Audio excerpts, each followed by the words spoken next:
Arganissima, New York.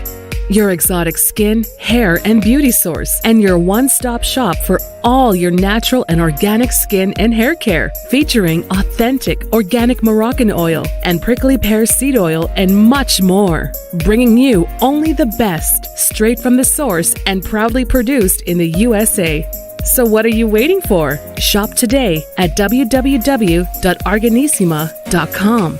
Arganissima, New York. Your beauty is our duty.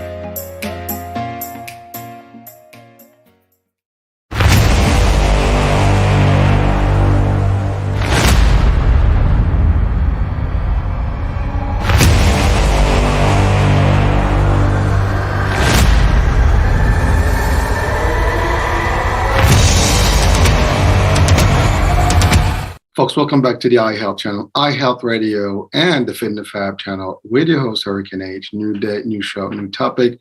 An interesting topic that we've tackled, a few times in the past, and there's always a need to discuss this topic because it is something that is real. It's happening. It's gonna happen. It's been happening, and we're gonna have to eventually understand it better.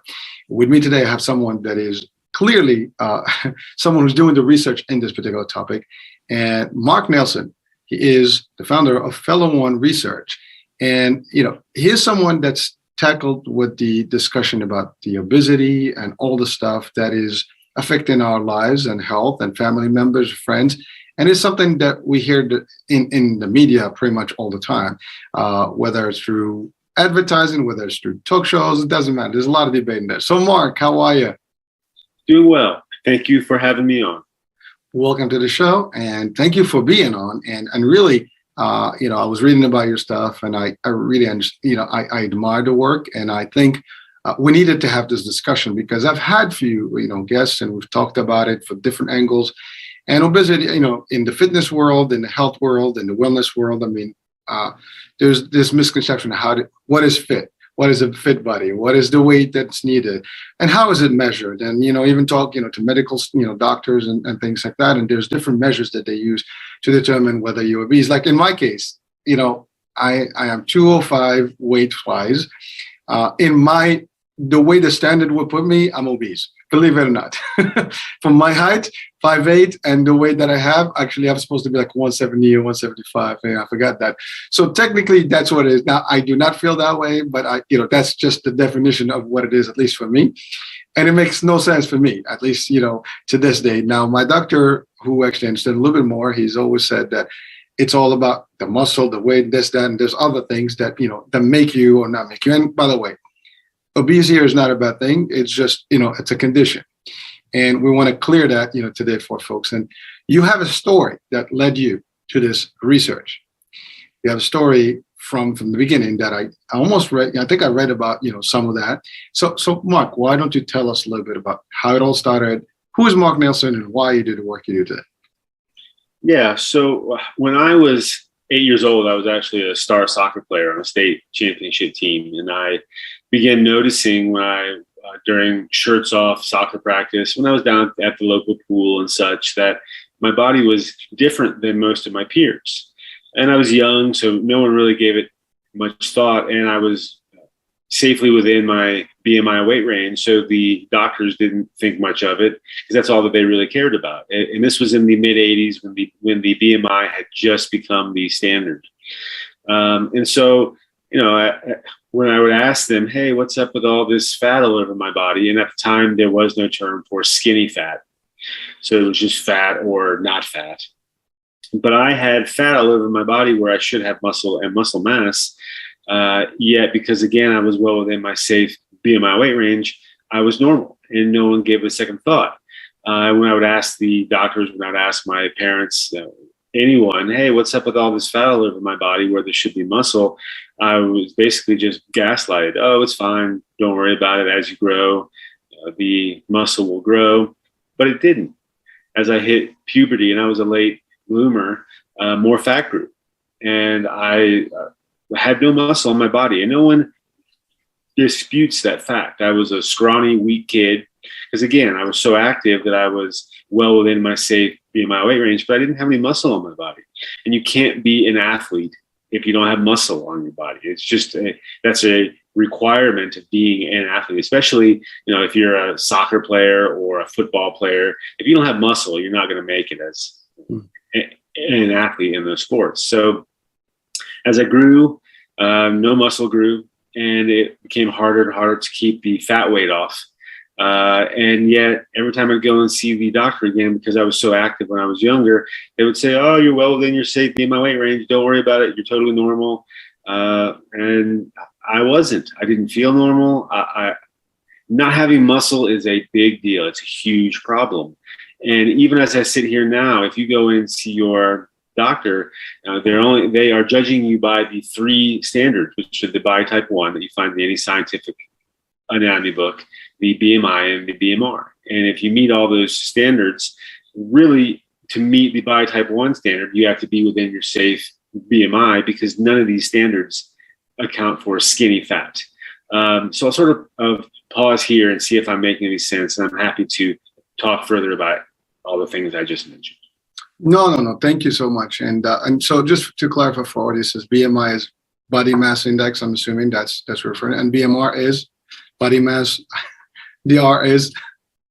That's correct. And then BMR is basal metabolic rate, and that's the number of calories, the base number of calories daily that your body requires to function.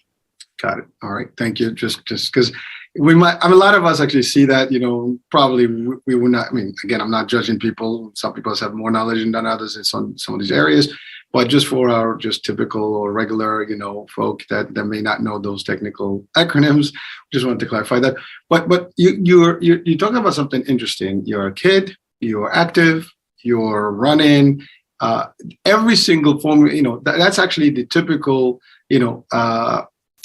Nice and fit or trim, person, right? You run every day. That's what you expect. But the one concept here that you mentioned that is unique is that where is the muscle? So you expect that muscle is going to be there and it's going to just eventually build up on its own. And, as you do this exercise and you get fitter, the muscle will take place, and grow equally. But that's not the case. You just, you talked about fat, but no muscle. Now, can you, in your world, describe to us what is that relationship between the muscle and the fat? Because, most of us would think, well, muscle you build and the fat, we know what it is, comes from food and everything else, which we can talk about that today as a myth, and we can discuss more there. But the just correlation, like, because you don't have the mass or the muscle, then the fat has, a little bit of abundance, right? So let's talk about how that works. All right. So according to mainstream science and medical doctors, every human being is born into the standard scientific human body anatomy book, body type 1. And that's the image that if you go to any scientifically approved human body anatomy book, that's the image that you see in that book. It's the image with all the muscle and muscle mass fully developed. And that's, from day one, all of us have the default muscle mass relative to that standard body type 1. And of course, as you grow, more muscle grows. But even when I was 8, many of my peers looked just like the standard body type 1. They had all the muscle mass, even though they were 8 and smaller and it wasn't fully built out yet. They still looked like a body type 1. I did not look like a body type 1 at all. And it made me an easy target for bullies because I didn't have the muscle and muscle mass, and therefore I was weaker and I was easy to bully. So when we're talking about muscle and muscle mass, it's very important that folks understand that it is genetic.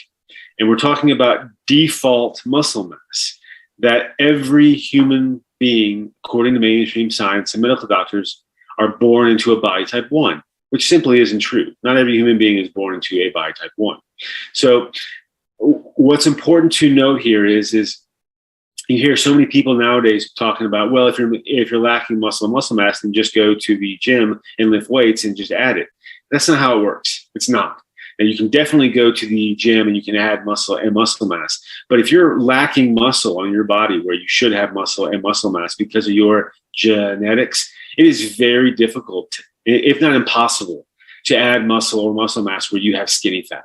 So the body type 1 is the first body type standard. When you go and see your doctor, that is the standard that you and every human being are being held to, is the body type 1. It is the only body type that mainstream science and medical doctors recognize right now. is the body type 1. Because again, it's that same image that you see in the standard human body anatomy book. And crack open any anatomy book that is scientifically approved, and you'll see that image. And that is the image that you and every single human being is being judged by. But the fact of the matter is not all of us are born in the body type 1.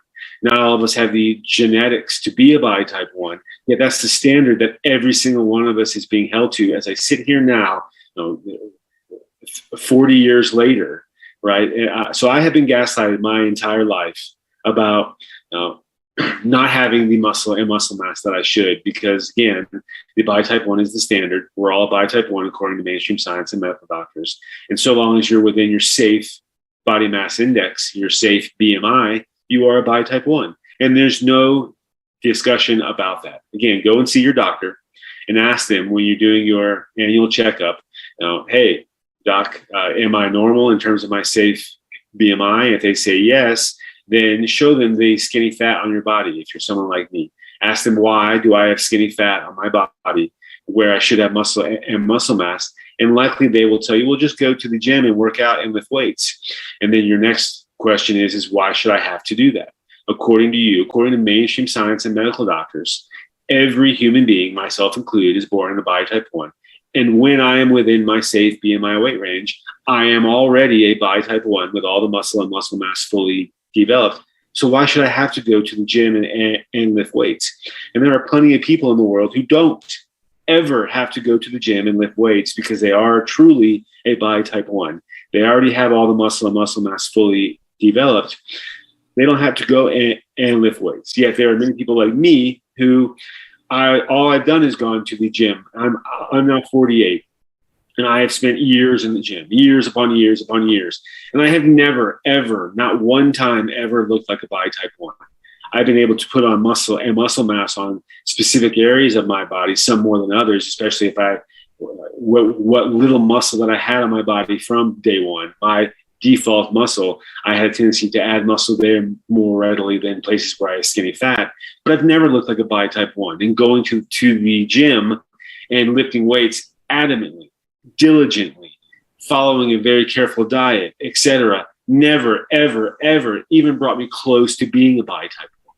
So muscle mass, muscle and muscle mass and fat go hand in hand with genetics and skinny fat. If you're someone like me who has skinny fat on your body, where you should have muscle and muscle mass, you are highly prone to putting on fat in those areas. It makes it harder to keep the fat weight off. It makes it harder to not become overweight or obese. And that's just a genetic fact that right now mainstream scientists and medical doctors are completely ignoring. They don't want to talk about it. They don't want to hear about it, even though we know it's a fact that the obesity epidemic is getting worse day by day. It's only getting worse. Billions of dollars are spent every year on research to figure out why. They don't know why. And yet here we are at Fellow One Research, and we have the answers. We know why. We know that skinny fat is genetic. And we know that going into the gym and lifting weights does not get rid of skinny fat. There's no FDA approved method to get rid of skinny fat, whether it's, and so in terms of skinny fat, the definition is cellulite, thin fat, loose skin, saggy skin, crepy skin, and normal weight obesity. There is no FDA approved means to get rid of those. So again, when you go in and see your doctor and they tell you you're totally normal, you're within your safe BMI, and then I say, hey, well, why do I have all this skinny fat all over my body? As I sit here now, like I have been for the last 40 plus years, I get gaslighted and said, oh, don't worry about it, or oh, it must be something that you're doing, you're cheating on your diet, exercise, or lifestyle. And they just won't hear la, la, la, la, la, la. They just won't hear that it's genetics and that there are different body types and there's a scientific reason why there are body types, yada, yada. So I'll sort of pause here and see if I'm making any sense. Oh, thank you, Marc. And you hit a lot of items that I'd like to dissect a little bit. So first things first, I mean, the keyword genetics, everything is based on genetics. I mean, that is the blueprint of human, and all creation. I mean, word creation here, being in the scientific mode, not the religious aspect. So just to keep it that. All right. So just not to confuse people, we're not talking about, although we can debate that discussion later, but really for physical anatomy purposes, we are made of DNA, and DNA is actually what contributes to everything that attributes to our look, feel, size, all the whole nine. That's right. It's prone to your chromosomes coming from your parents. So that just standard for, just basic anatomy that all of us would probably remember from elementary basics. And some of us expanded on that, in our career paths or school, or even through the media and stuff. And now we know about the genome, we know about all the advances, that have been happening in the genetic world. But, and I want to touch that with you later in the discussion.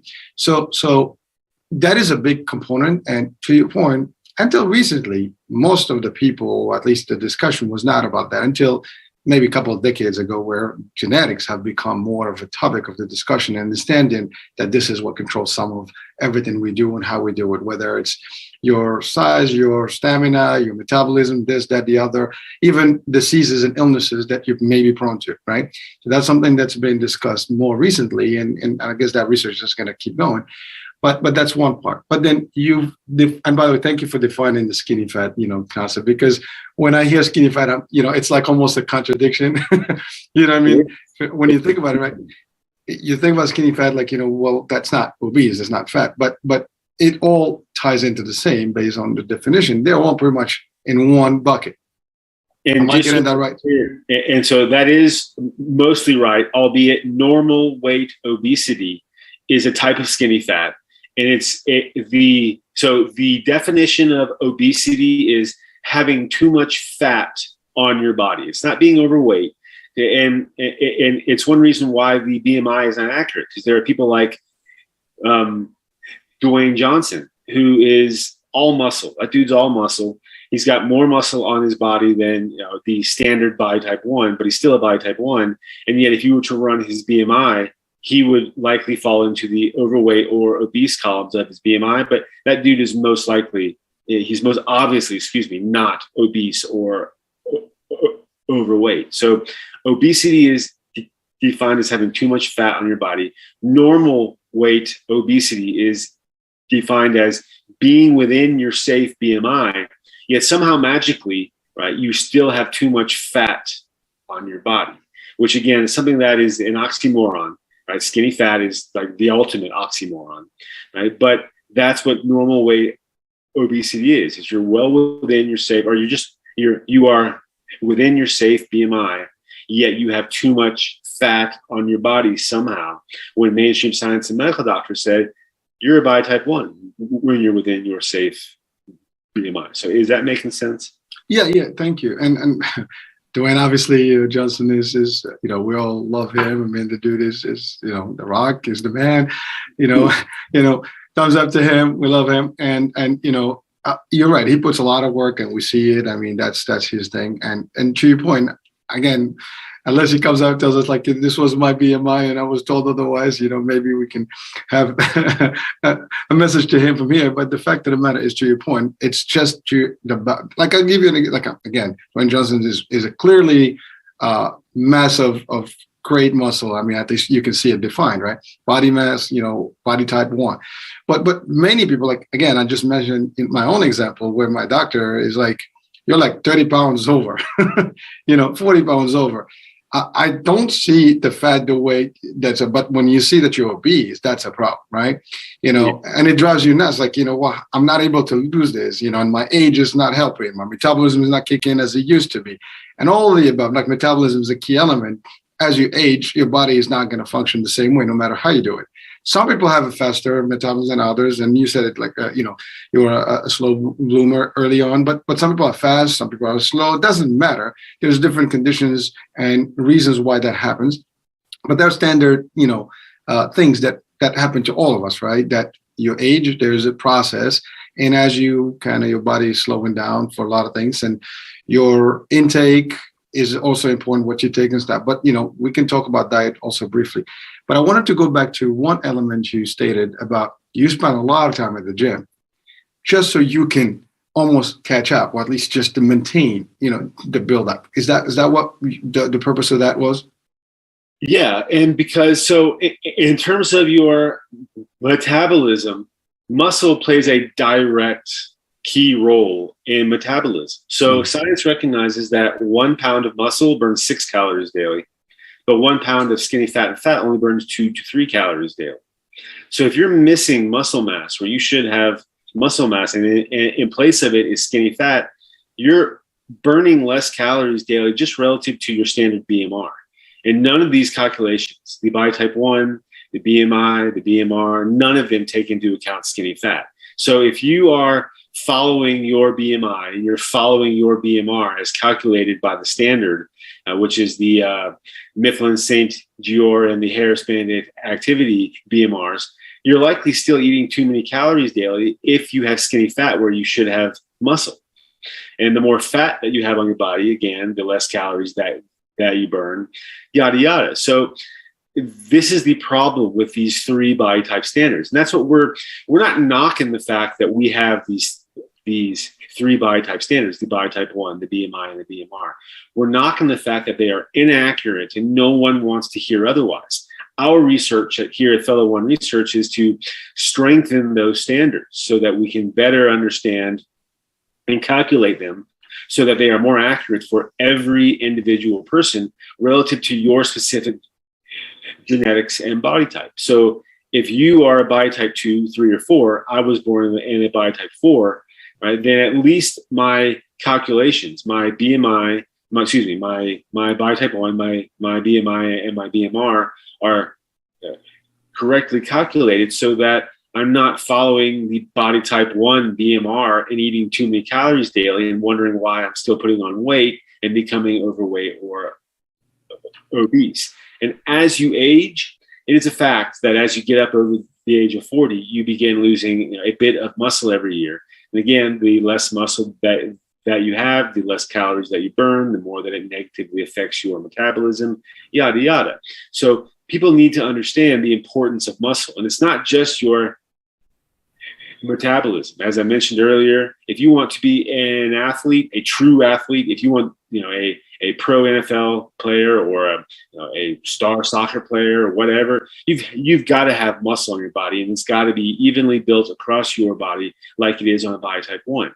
And you can see this, especially with soccer players. Go out and find any professional soccer player. Like it is less than 1% of pro soccer players who are a body type 2. All the rest are body type 1s. You see more who are in the NFL because you can have offensive linemen or defensive linemen who are body type 2s, but all the athlete positions, are a body type 1, yada, yada. So muscle is not just vital to your metabolism. It is vital to being an athlete. It's the armor of the human body. It helps you hold the energy, yada, yada, yada. So am I making any sense here? Yes, Mark. Yes. And actually, I wanted to thank you for breaking it down. I mean, to your point, I mean, the muscles, function is important. And to your point, the lack of it will obviously have some sort of an impact on how you will, I guess, your body is going to, compose itself with fat or no fat or lesser or higher, level. But also you mentioned very clearly at the age of 40, it's a very, I know that for a fact because I've crossed that line a decade ago. So I know exactly how I felt. Like everything just like happens after that date, and it's not the same. You can double up the workout and maybe you get some results. It's like you almost have to triple, double to keep the same. And that's at every stage, right? You hit the 50s. There's another stage. You're not there yet, so I don't want to warn you, but just beware. But you know what?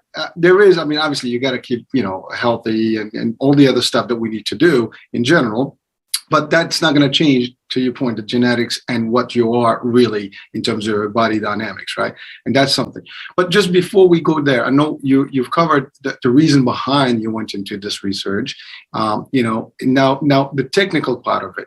How did you actually, come up with, this? I mean, it was personal to you, but then you took it to the next level.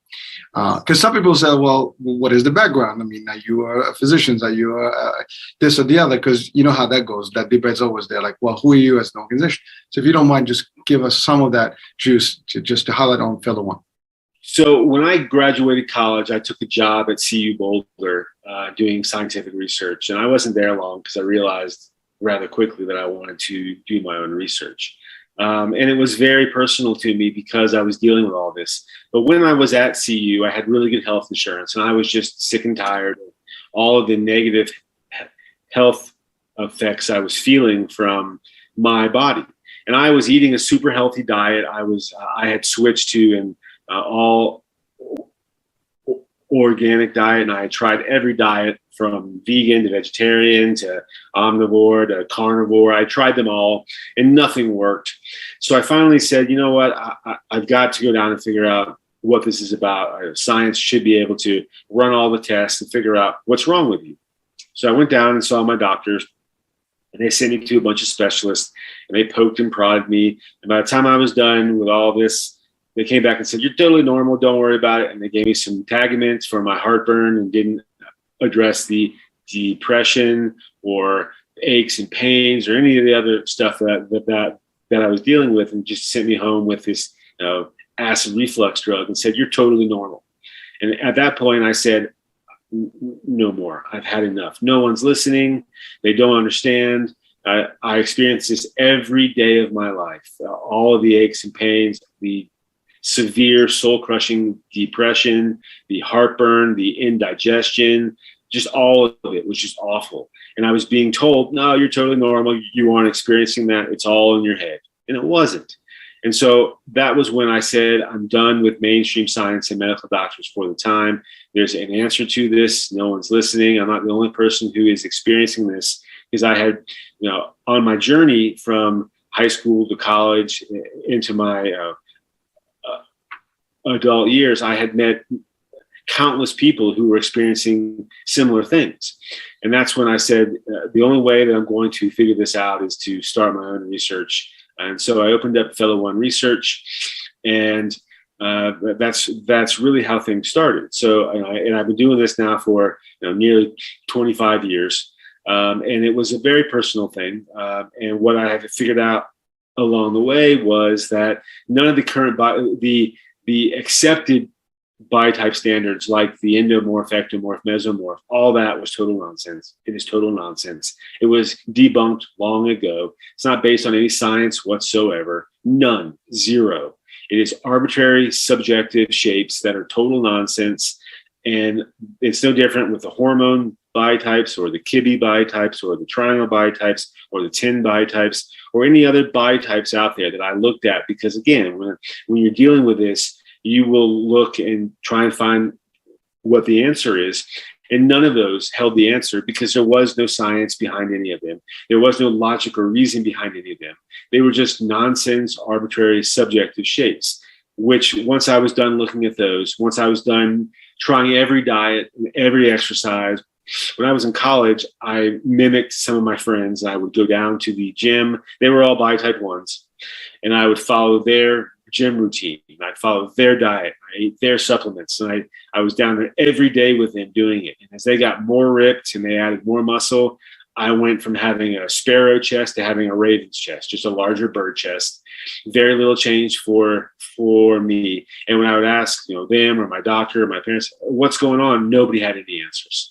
So what I'm getting at is that I was left with no other choice than to start this research because there were no answers. There was no science that answered any of this. Even now, when I go and see a doctor, what they say to me is, no, you're totally within your safe BMI weight range. You're totally fine. And I can show them the skinny fat on my body still. And there's a lot less. I've done a lot of hard work over the last 25 years to reduce the amount of skinny fat on my body.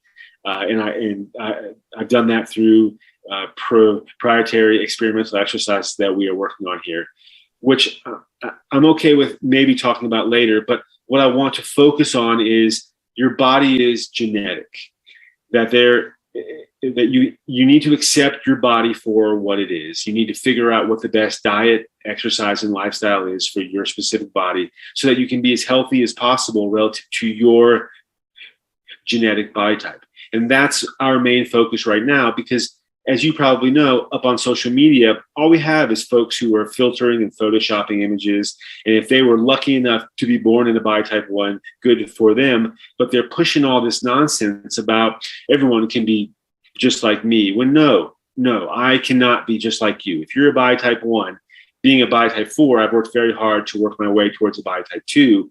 Right? But I could never be a body type 1 just by following these nonsense regimens of, these crazy fad diets and exercise, yada, yada, that you see up on social media or in the media in general. So I'll sort of pause here and see what questions you might have. No, thank you so much. I mean, you're bringing some heavy elements in the discussion, and first of all, I appreciate you just sharing the context of how it all started for you, the research. And by the way, kudos to you, because to your point, sometimes that is actually the history, right, of a lot of invention. When things are not there, someone takes the opportunity and becomes the researcher, and eventually there is a whole new, world, out there that follows. Whether it's from early medicine, Eastern medicine, to many other discoveries in a lot of areas. People just such as yourself, just it's not happening, let me do it. And I'm not going to even compare this, but similar. Like, I used to think there is no health channel, so I did this, because I wanted to bring this almost same concept. Like, you think there's a lack of something, and no one is. You don't figure out that someone is doing. What's the best deal? Let me just get started with it, and it takes you to the next level. And 25 years later, and you're doing this, and I'm sure you've impacted a lot of lives just through the research, and and you're doing more of the work, sharing this value with the audiences, all the world here, worldwide. But you talked about something very, very powerful. I think that is we need to take a minute just to highlight it, which is, yes, we don't look the same. We don't have to look exactly like a particular picture that is being designed for us. The marketing power is there, and we know it sells. For models, and this debate's been going for a minute. I mean, talking about female models, like there was a specific shape, even guys, there's a specific shape that you have to have a six-pack, blah, blah, blah, blah.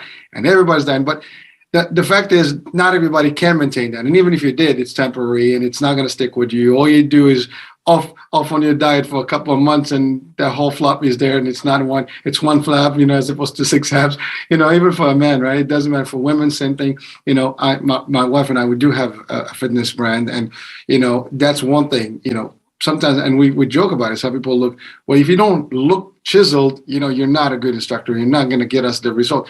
This is not about being chiseled. Not everybody's body, metabolism, is the same. So therefore, what you need to be is, within, to your point, a norm. You don't have to you have to be cardio well and all the other stuff, and you maintain, and that's in shape. Not necessarily having a cut body and everything and 0 ounces of fat. I mean, it is very difficult to have, and I love that, because I had a show with a guest, and I enjoyed her show before, because it was discussion like, feel good in your body and work towards better body as you do, but don't have to be, almost, pushed into this, type of body that you probably will never fit in. I mean, it's like having a size 30 in pants, and you're in the 40 and you want to fit in. And good luck with that. I mean, it's going to take you years, if any, to get back in. It's not going to happen. It's just not going to happen. So and if it does, it's going to be the exception of the exception. So it's not like something that you want to dive, and drive yourself, crazy. You just got to maintain where you are healthy, to your point.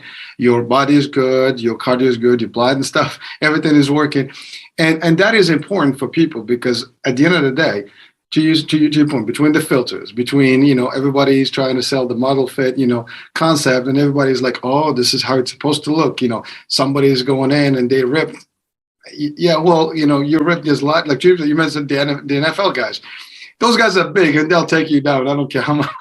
They'll take you down and drop you, right? So it's not always about the muscle. And that's the other thing. Everybody has some level of muscle, to a degree, right? So the question is how much of it, and you can build up the muscle. But at the end of the day, the body has certain anatomy pieces to it. And you're right, there's not one size fits all here. There's different types. And you did a great job. You said you went from 4 to 2. And that's over the years with all your work and things like that. And that is something commendable, because people today could be in that same position. Some people actually are the reverse. They're just getting the weight. And you mentioned something very easy earlier, that the society today, there's a lot of obesity trends. And there's factors to that. I mean, the food and stuff, and maybe some of that is impacting our genetics too. But the fact of the matter, it is, obviously you have to stay away from the factors that are just going to, if you're easily, it's like diabetes, right? if you're diabetic or you're prone to diabetes, you're not going to keep eating a lot of sugar and just take all the bad things that can escalate or speed up the process for you to get the diabetes type 1 or 2. Same concept. If you know that you don't have type 1 or 2 and you're at this level, you cannot take some of the non-healthy stuff that that's available and just kind of build on it, because what's going to happen is going to speed up the process where you're going to wind up in that situation that's going to be hard to come back from. So again, I just wanted to really highlight that part, because that's important for people to listen. You are as good as you are in the body that you are, and if it is medically not fit or whatever the case may be, and you need to work on it, you work on it. But you don't have to be doing it just because you want to conform to what society is stating to be. I think that's the message here, if I'm not mistaken, right, Marc? That is, and it's why we came up with the 4 body type definition, so that folks could scientifically understand why is my body type different than this unfair standard that's always being pushed in the media and advertising up on social media, which is the body type 1. And we know that it's the body type 1 because go up on social media, and when you see, if it's a Kim Kardashian filtering her images, or whoever else is filtering it, they aren't filtering it to look like a body type 2, 3, or 4. They're filtering it to look like a body type 1, because that's the standard that all of us are being pushed to actually meet, because that's the current scientific standard, the only body type standard. But it's not the only standard. It's why we're doing the actual research here. So we came up with the 4 body type standards. The body type 1 is just the body type 1. It means that you have all muscle and muscle mass fully developed relative to the 26 vertebrae in your back. And we chose the vertebrae in the back because that's how the body is structured. It's the scaffolding of the body relative to the bones, to the spine, yada, yada. And all of it originates with the vertebrae in the back. So we know that we have 7 cervical, 12 thoracic, 5 lumbar, 1 sacrum, and 1 coccyx.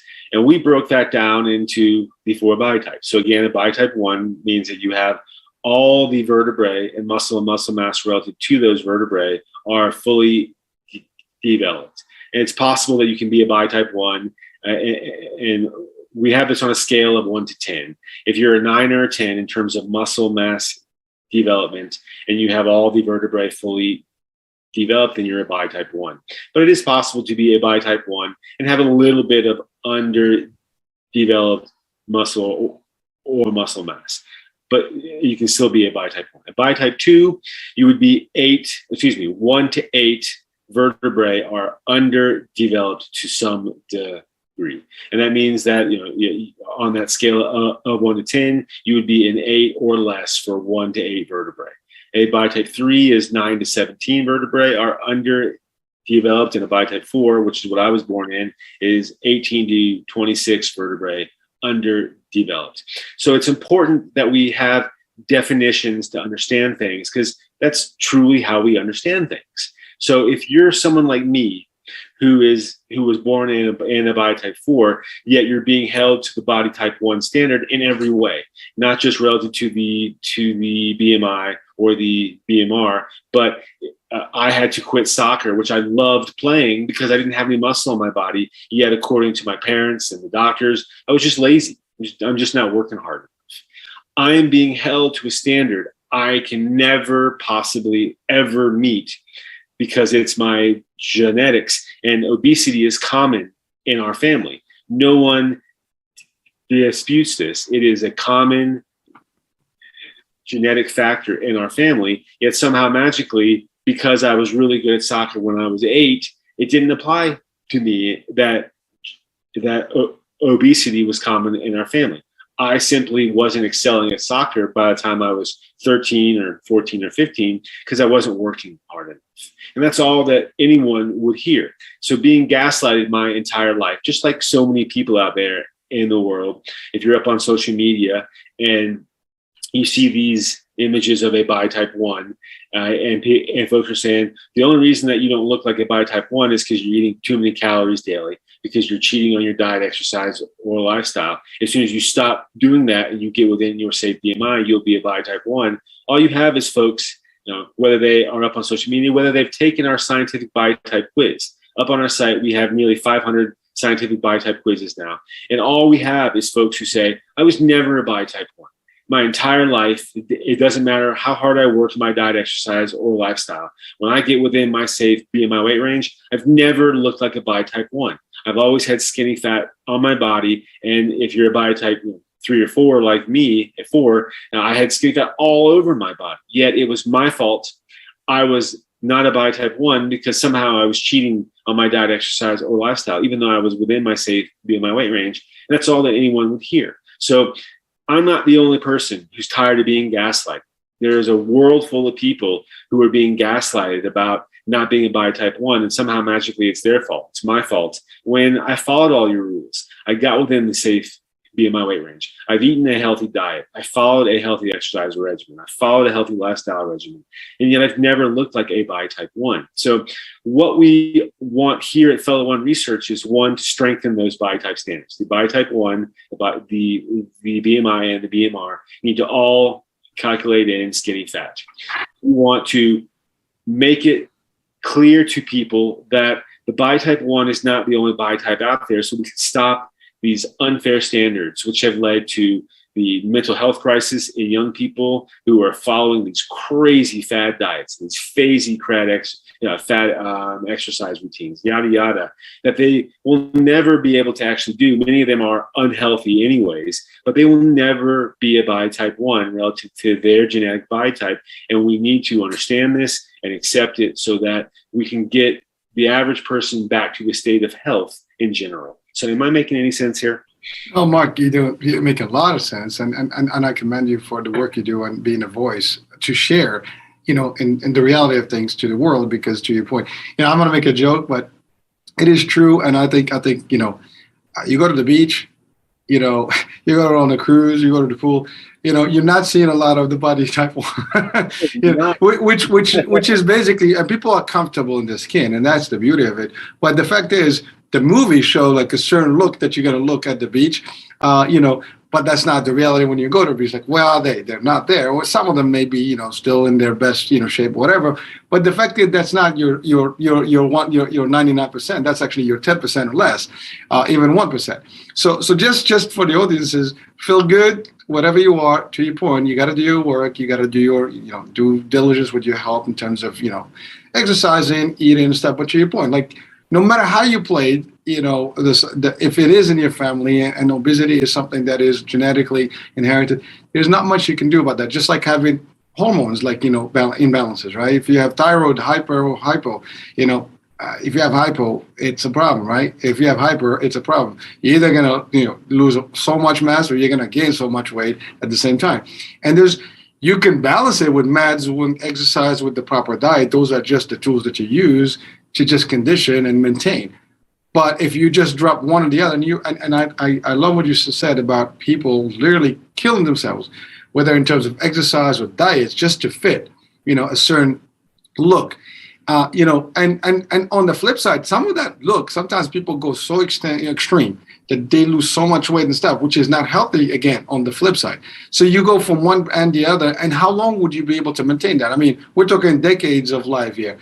People only look at that transitional time where they are, and everybody's peer pressure, whatever, at school, or pushing, you're supposed to do this, yeah, but there's going to be a year, 2 years from now, you're not going to be here, and I'm going to be the one who have to deal with all the ramifications of what I did to my body.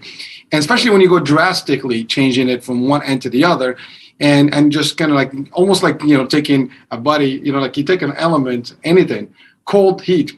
I mean, that stuff will eventually crack up, right?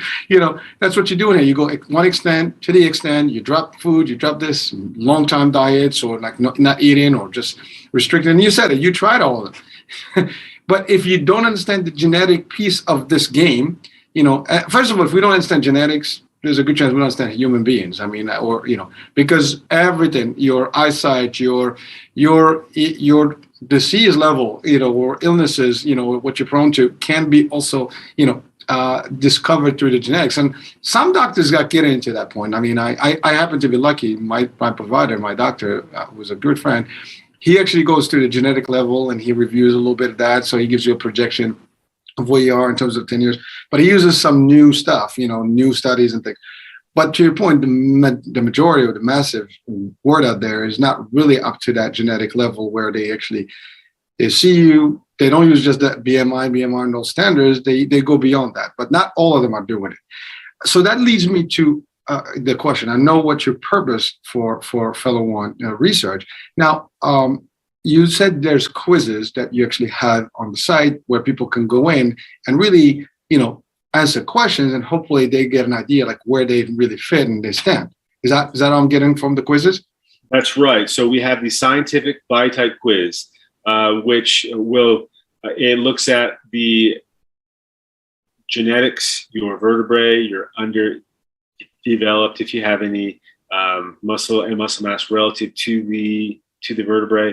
We calculate the latest science-based diet, exercise, and lifestyle scores. We've gone out and pulled all the latest science and built our own algorithms so that we can calculate, are you eating a healthy diet, exercise, and lifestyle, yada, yada. And we'll break it all down for you on your profile page. We don't require any any face in your images so that you can maintain your privacy. You can use a pen name so you can maintain your privacy. And we are working on funding to upgrade all of this so that we can make it more user friendly. So that's the scientific body type quiz. We also have the scientific weight loss diary, which we're not in competition with things like the Apple Health app or Calorie King or MyFitnessPal. All those work symbiotically with our scientific weight loss program. And the idea is that you scientifically track your diet, exercise, and lifestyle data so that you can see your actual progress. You can see your actual images change over time.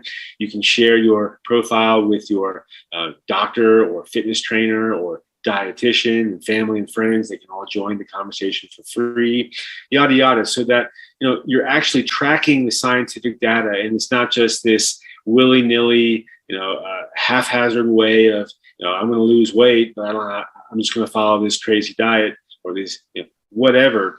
It's a scientific way to understand and hold yourself accountable. All that being said, I do want to clarify a few things. One, thanks to our scientific our scientific body type quiz, our current research data shows that roughly 30% of the population are body type 1. And that may change over time as we get more data. But then a body type 2 sits around 45%. Body type 3 sits around, I want to say 18%, and the body type 4 sits around 7%.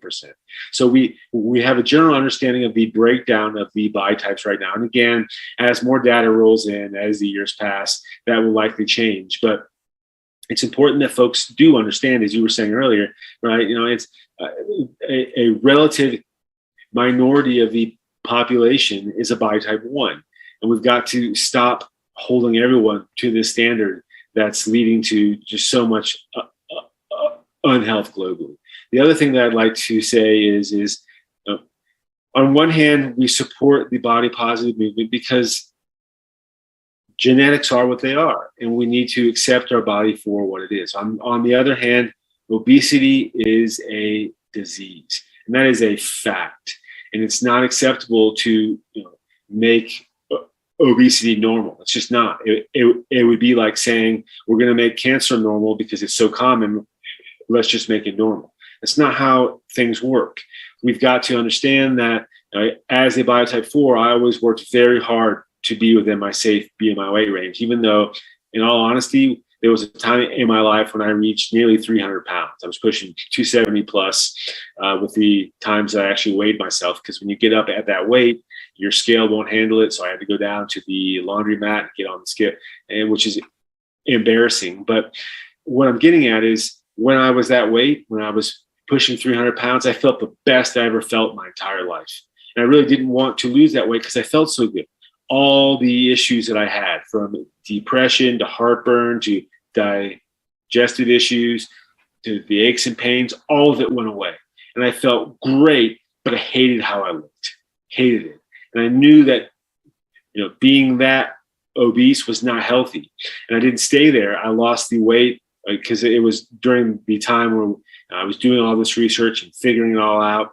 And I came back down into my safe BMI and all the same health issues came back, and but I knew that being obese wasn't the answer either. So what we're trying to do here with the body type standards is figure out what is healthy. Can I be a body type 3 and actually be in the overweight or obese columns of my BMI and still be healthy? Is that possible? Well, we know that the obesity paradox is true for older people, especially folks who are over 65, who, if you are obese and over 65, it's actually healthier for you to maintain your weight, even if you are obese, than to lose that weight. And we don't fully understand why, but the research here, fellow research, is showing that a lot of it has to actually do with just being able to hold the energy day in and day out, being able to feel comfortable in your body. So we have a long way to go, and there's a lot of research that has to be done here. But please, let's be careful, and let's not normalize the disease of obesity. We need to figure out what are the actual healthy standards for each body type. The first thing that we have to actually do, though, is get science and medical doctors to recognize the fact that there are 4 different body types, and they are scientifically based. And once we can understand those, how do we define health relative to those 4 body types? So that's our ultimate goal. And the way that we're doing that is with the scientific body type quiz, scientific weight loss diary, which again, you can access up on the Fellow One research, the Fellow One website, the fellow1.com website, excuse me. Thank you, Marc. And so just one question that comes to mind. Now that's the research you do, and the objective ultimately is to have it ready where people can start using those metrics, or at least incorporate those into the standard review. When you go to a doctor, they use more than just the basics. They'll have an additional set of data that can, if you don't fit in here, then this is where we need you to be, and this is now accurate. And we have this demonstrated over a few years of research. Just like everything else, over the years, it becomes the standard operating system, and it gets standardized until the next research comes on. So I think that, if I'm not mistaken, that's really the core here that we'd like to establish. So thank you. So I got it. That's good. Well, again, and I appreciate it, because to your point, there is definitely, this is not something that is a question of it doesn't exist. It is here. It is not going anywhere, and unless somebody tackles it and we have it incorporated in the general preventative medicine and all that stuff, it's going to be a difficult task, and then people will be marginalized often more than they are. And to your point, they'll drive themselves nuts to figure it out, to try to get better. You know what I mean? And sometimes that is a problem. So that was just, I just wanted to clarify that. Now, do you have any partnership with doctors and stuff that actually maybe using some of this research currently just as a test run? We are working on that, but it has been very difficult to get anyone to hear anything that we say, because and we understand it. So doctors are held to this impossible standards themselves. They are expected to know everything about everything, right? And in this world that we live in now, especially here in the United States, people want to be able to eat and do whatever they want, and they just want to go to their doctor. And if there's a problem, they want their doctor to fix it so they can go back and continue eating and doing whatever they want without any lifestyle changes whatsoever. And that mentality's got to change. What that has led to is holding doctors to these impossible standards of, I went to my doctor and I expected them to fix my problem, and they didn't fix it. It just got worse, yada, yada. And it's like, well, the problem here is the average person has got to take more responsibility for their health. You've got to take more responsibility for the things that you're putting into your body day in and day out. And until the average person takes more responsibility, there is this unfair standards on doctors and the medical personnel and just the healthcare system in general, which makes it very difficult for research like this to break in, because doctors have to have these standards that are real standards that they can hold to and that aren't questioned. Because as soon as you start questioning standards, it makes them less accurate, and then folks become less trustworthy of doctors, yada, yada. So we are working on breaking in and finding ways to bring this to the medical establishment in general. But we run into serious hurdles and headbutting because we already have standards, right? And until we here at Fellow One Research can prove otherwise, which proving something takes an immense amount of research and data and just work in general. And until we can do that, no one really wants to hear it because, again, doctors, they have to have standards, which is why we're not knocking the fact that they have standards, but it makes it very hard to change a doctor's mind in general, because until you have the actual, the full-on proving research that shows that what we're talking about is right, they have to stick to their standards. And those standards, as accurate as they are right now, even now when I go in to see the doctor or you or anyone else, those are the standards. And until we can bring forward enough research, right, then they're not going to actually listen. And the problem with that is until you have enough research, it's hard to get funding because folks are like, oh, you're just a bunch of nonsense. So we are working on it, but we need people to understand that it's a very difficult thing to change the current science, to evolve the current science so that it becomes the actual standard. So if you want to help with that, please go to our website, take the scientific biotype quiz. Donate. There is a link up on the site where you can donate to help with our research, yada, yada. But we have a very strong base right now. We are working on funding to strengthen the website, to strengthen our scientific biotype quiz, our scientific weight loss diary. And we're also working on a